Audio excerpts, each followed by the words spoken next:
Well, unfortunately, here we are approaching the end of session in the month of June, and not one single anti-hydrofracking bill has been passed.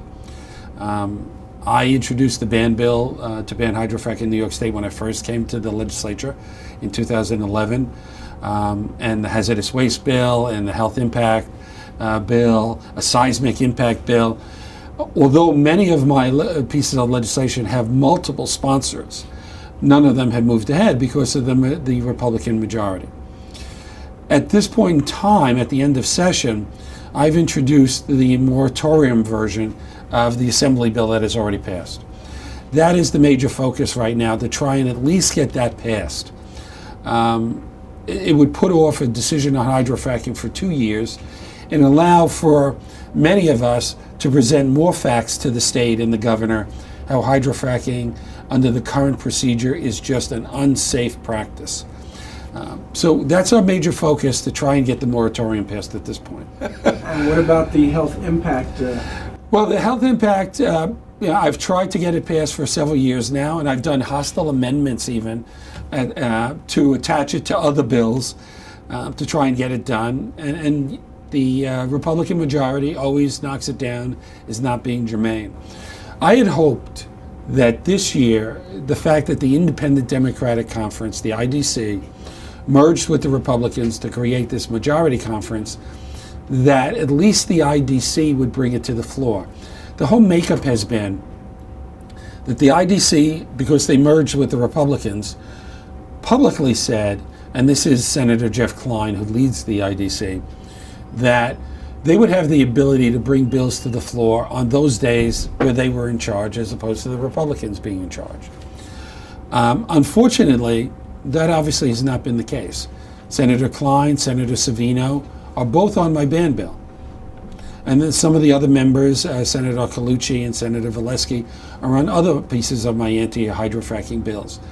Why aren't they bringing this to the floor if they really have the ability to bring legislation on the floor for a full vote? And that's where a lot of the focus by the environmental groups are right now on the IDC. Do what you say you can do. Bring it to the floor. If the ban bill were to come to the floor in the Senate, I believe we have the votes to pass it. We certainly have the votes to pass a moratorium bill if it comes to the floor. And the moratorium is for 2 years. When would be the end of that moratorium? May 2015. 2015. And that's based on more studies? It would give us the opportunity for more studies. Hopefully the federal government will be finished with a federal study that they're doing. But it would give us more time to look at the evidence from other states like Pennsylvania. And it would give us, the Department of Health and Department of Environmental Conservation, more time to go back to the drawing board in terms of the health impact, which they've never really done, and even a seismic impact. Because now we see studies from other states that have shown that certain earthquakes are due specifically to the hydrofracking process. And we didn't know that like a year or two ago. That's like Arkansas, I assume. Yeah, one of those states. One of the states over there. I mean, here in New York State, I mean, that's just the health impact. The fact that we haven't studied that is amazing. That that if we allow hydrofracking to go ahead, that we will have very toxic chemicals being pumped into the ground, only half of which ever come up, supposedly to be treated, that will eventually work its way into the water supply and contaminate all of us. And of course, radon being released into the ground and being released into the water supply. The fact that we've never studied the health impacts of this is horrendous. But the fact that we would allow a process to go ahead that will increase the likelihood of earthquakes in New York State is really absurd. We've been very lucky here that the earthquakes that New York State have had are very minor in nature. And because of that, we're not prepared for a major earthquake. Our building code is not prepared for that, not like California is. So the likelihood that we will have a major earthquake because of hydrofracking is dramatically increased, and we haven't even studied that aspect of it. Government has really failed miserably when it comes to looking at the issue of hydrofracking. We always keep saying to the governor, you said at the very beginning you would make a decision about whether or not to allow hydrofracking in New York State based upon the science. We haven't looked at the science. And that's what we need to do. And that's why many of us are urging the Department of Environmental Conservation to go back to the drawing board, redo the whole research and regulations, because the regulations they came up with are ridiculous. And the health impact study that you're hoping for, that's, I assume, based on humans, not looking at the animals and how it will affect the... Well, it's a combination of everything, you know, and it would also, and we want it to be done by by SUNY, one of the SUNY colleges, so it's not being done by the agency. I remember submitting to DEC and Department of Health a letter from 250 healthcare professionals in this state demanding that a health impact assessment be done. Let's look at what's happened in other states. We have a history, thank goodness, that we can review. And let's take a look at what would be the impact on local municipalities should an accident happen. What's the cost? Who's going to pay for this? How do we deal with this? That's all involved in making a proper decision on whether hydrofracking should be allowed or not. Now, is there any hydrofracking going on in New York State? We have vertical hydrofracking. Vertical. And that has brought up another interesting aspect to this whole issue. I was recently introduced to the Bevins family from West Virginia.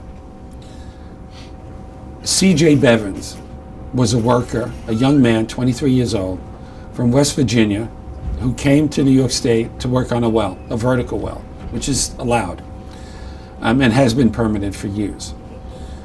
He died because of unsafe working conditions at the site.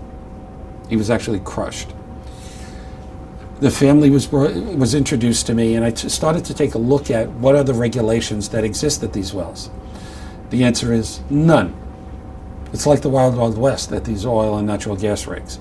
The only regulations that exist are the OSHA regulations, which are not sufficient, and they don't have enough inspectors to go around, and they only will come out usually if there's a significant complaint. So one of the first things I did was introduce a bill called CJ's Law, which would set up it would require the Department of Labor, Department of Environmental Conservation to come up with standards for each of these sites. Worker safety, site safety, require them to post the regulations on site. It would require workers to wear protective gear, because remember, this is very toxic chemicals, and they're wearing no protective clothing whatsoever. And then they'd have to report instances when they happen. We have a huge number of sponsors in the Senate on this bill. There is an assembly sponsor, and he's getting an awful lot of sponsors. Charlotte Bevins, who's the sister of CJ who died, has come up to Albany. She's a wonderful spokesperson for the family and for this issue. And she's actually getting an award for her advocacy on this issue this week. So I'm hoping to pass that legislation. I mean, there are so many things. I think everybody knows my stated position.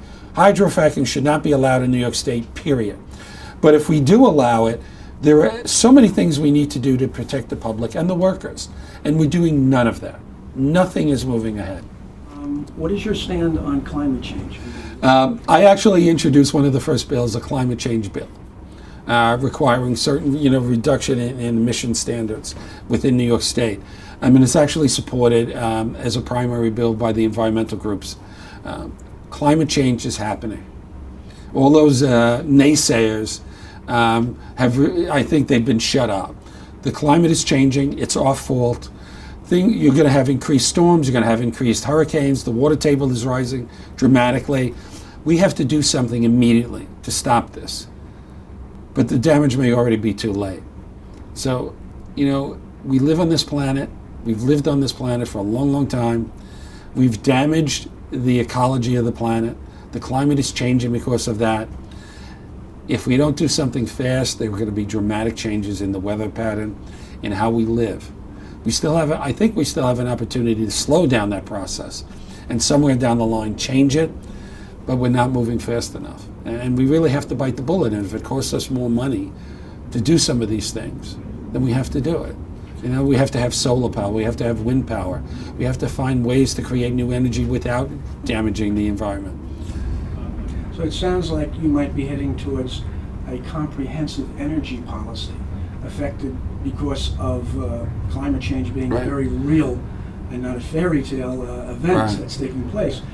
Does New York State, or is it anywhere that you've seen or read about, that has a comprehensive energy plan? You know, I would think that California is probably ahead of us, you know, probably leading the nation in this. But here in New York State, we always pride ourselves on being the first to do everything, but we're woefully behind when it comes to this.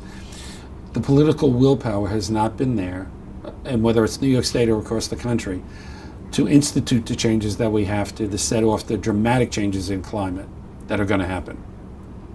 And it's because the huge influence of money in political campaigns and the oil and natural gas companies and those industries that are polluting the environment and have helped expedite the climate change are not helping. And they're continually to contribute to political candidates, local level, state level, federal level, to make sure that we don't put in very strict laws helping the environment. And that's why one of the big things that I've always advocated for is campaign finance reform. Money is the beginning and end of the corruption in the political system in the United States of America. And it's holding up us changing, improving the environment. And we're all going to suffer for it. Maybe not as much as our generation, but our kids will. They're not going to know the country the way we know it. What would you put into a comprehensive energy bill or legislation? Well, I think we have to reduce our carbon emissions dramatically. We have to come up with ways to recycle. We have to have, you know, solar power. We have to have wind power. There are so many things we can do, but again, it comes down to the solutions are there. We just don't have the political will to implement them. So I guess you would be against the pipelines coming in and more infrastructure anywhere in New York Yeah. State or anywhere else. Well, you know, if it can be done safely and the pipelines can be done in non-environmentally sensitive areas or not through residential neighborhoods, maybe there are locations where they can be done.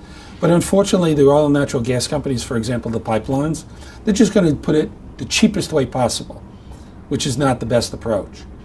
And one of the things, you know, as it relates to the pipeline for natural gas that everybody's talking about, because the oil and natural gas companies say, oh, you know, this is going to reduce your oil bill. Well, of course, oil and natural gas are two different things. And the reason for the pipeline is so they can ship the natural gas overseas. We're not going to benefit from this. This is a joke. You know, this is a gimmick. You see all these, you know, commercials on TV. Oh, we're helping to reduce your costs, and this is good for the environment. It's one big lie. Can I tie that in with Mayor Bloomberg's idea on the boiler conversion, where he's trying to move, he's renowned throughout the United States as one of the leaders in facing climate change and trying to bring about some changes there. And one of the things he wants to do is convert the old boilers in New York City that are using number 6 oil. Right. And he wants to move that towards number 4 or number 2. Right. But his main push is not for biofuels or diesel or a number of other things. He's pushing more towards the natural gas. And by the way, before going into that, I had heard that natural gas is really not natural gas, it's methane. 97% methane. And the word natural gas is used as a public relations method. Right.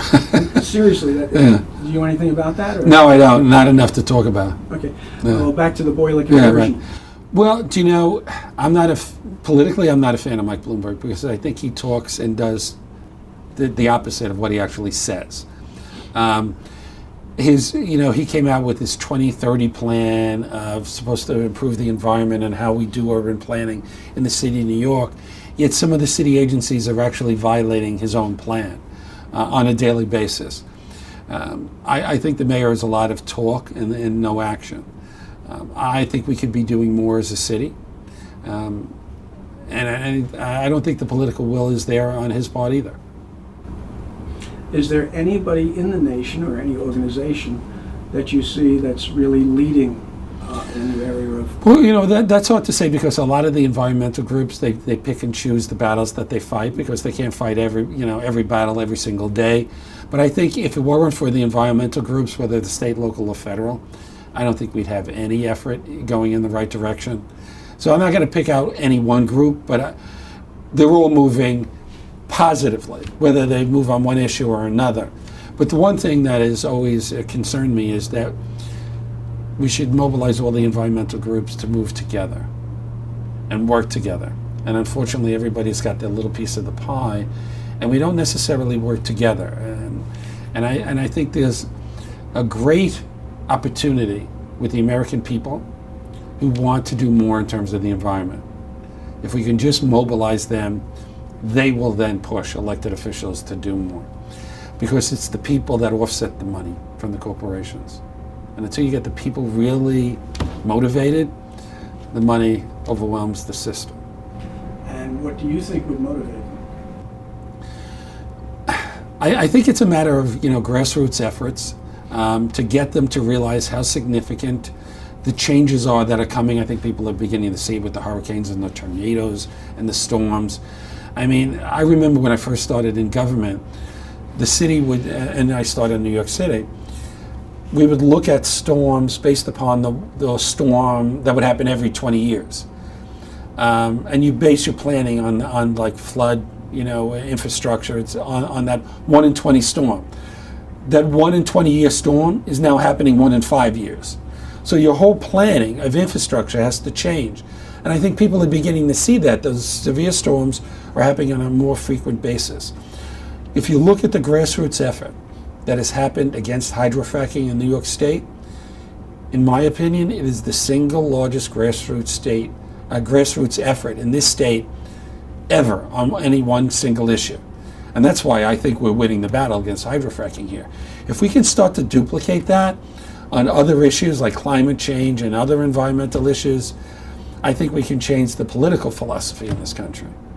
And I guess that means more reaching out to more of the citizens, you might say winning of their minds and hearts Right. towards this thing. Well, people feel the old expression is you can't fight City Hall, and a lot of people have given up.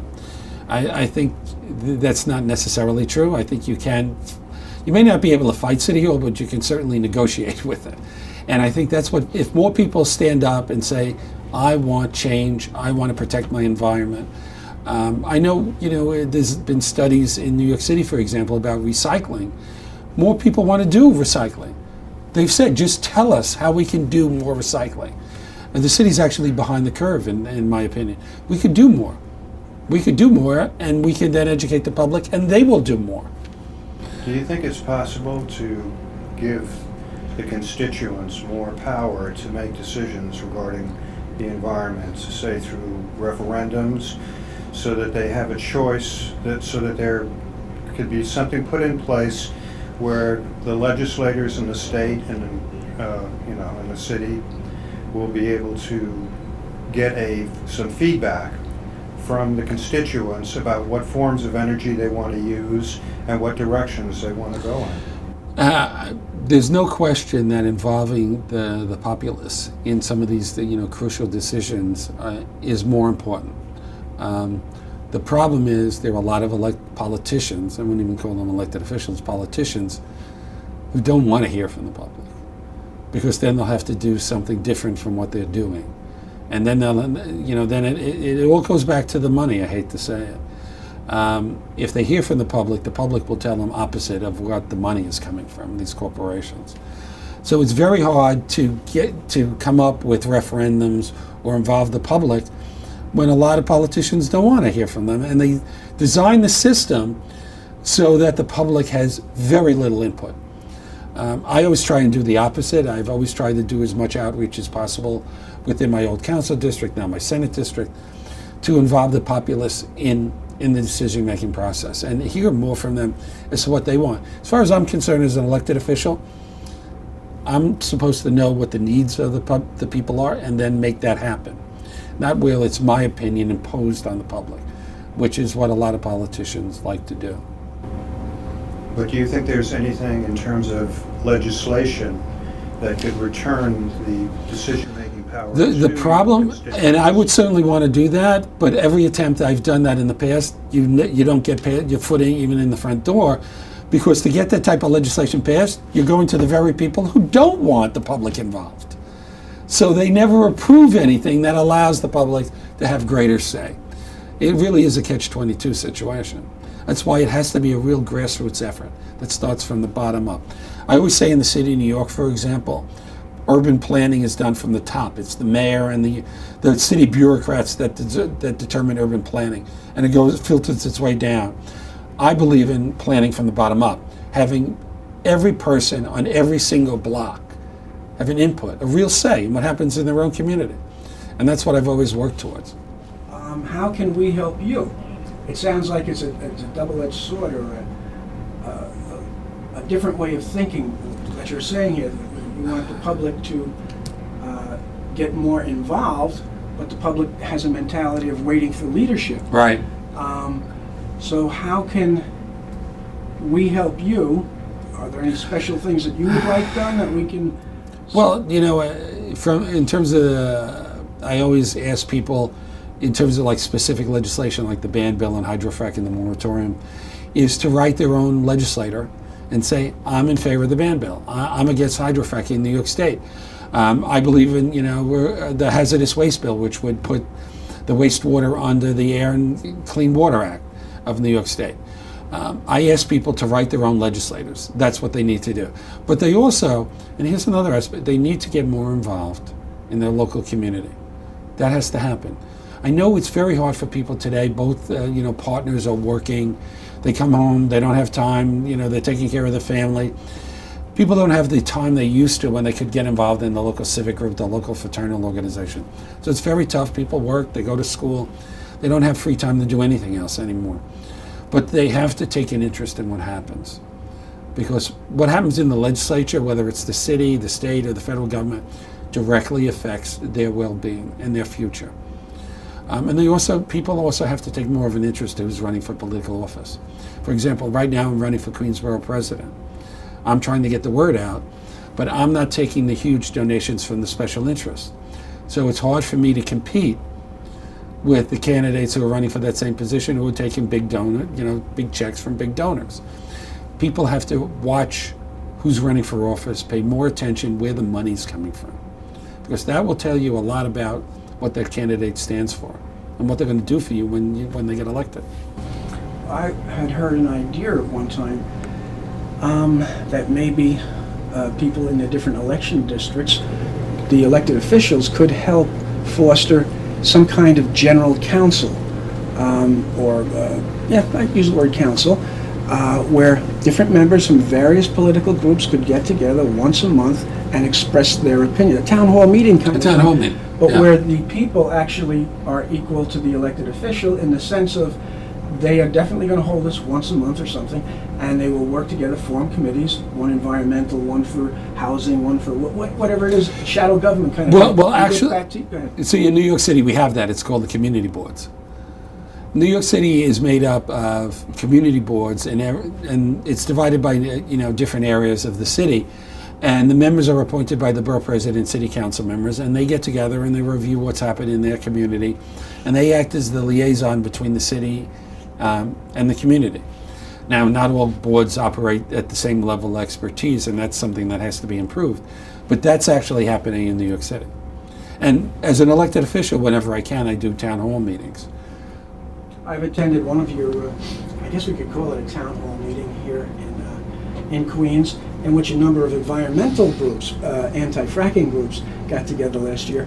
And I was hoping that maybe that would become an environmental committee that would expand to those who are pro-fracking, and at least have that kind of dialogue going on.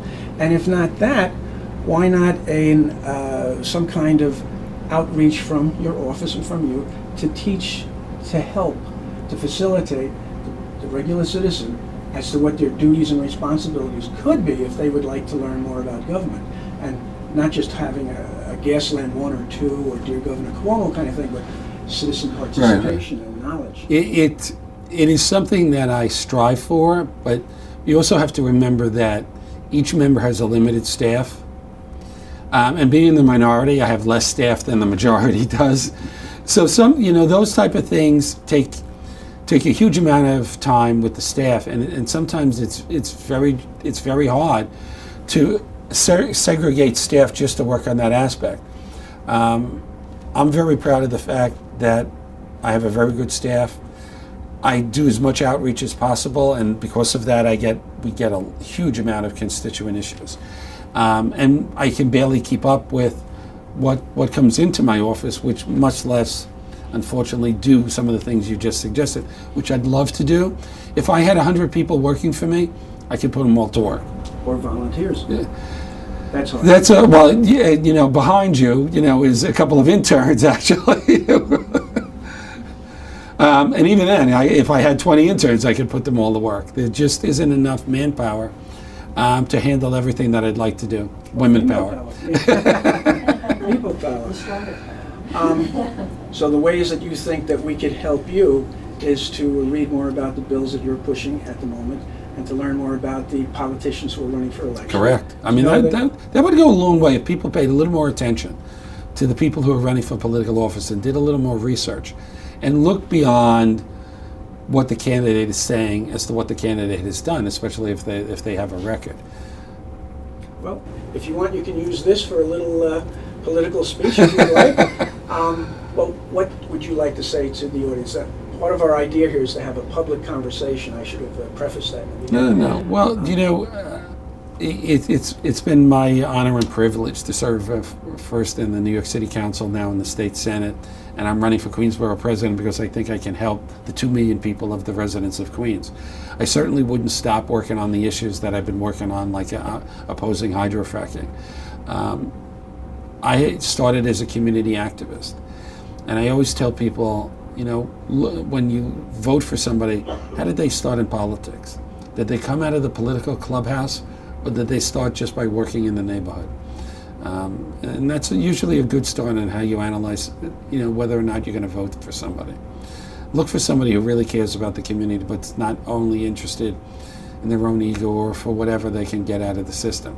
How are they putting themselves ahead of their own personal needs and putting the constituents' needs ahead of themselves? And that's what I've always tried to do.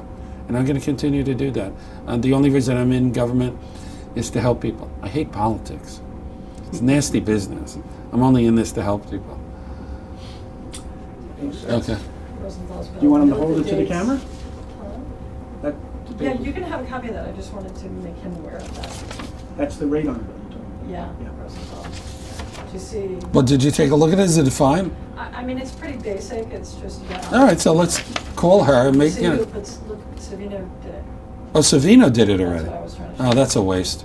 Right, that's the point. Savino and Carlucci did it about a week after Rosenthal. She okayed it? I don't know. Well, who knows if they do follow the same etiquette that you do and Should call her. sponsor. Yeah. See, normally when there's an assembly bill and you want to sponsor in the Senate, protocol is you call the sponsor, the author of the bill. Say, listen, I'd like to introduce it in the Senate. Is that okay with you? Just to give the sponsor the opportunity, if they wanted to bring it to somebody else who's in the majority, who will help pass it, or maybe the head of the particular committee which gets referred to. But sometimes members will just do it.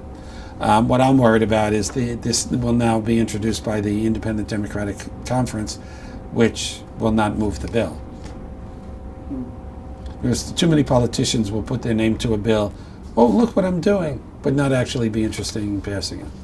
And do you think that State Senator Diane Savino is in that position? Well, if she part of that? again, she's a member of the IDC. If she's really interested in passing things, bring up the moratorium bill, bring up the ban bill, and show us that you're really interested in preventing hydrofracking.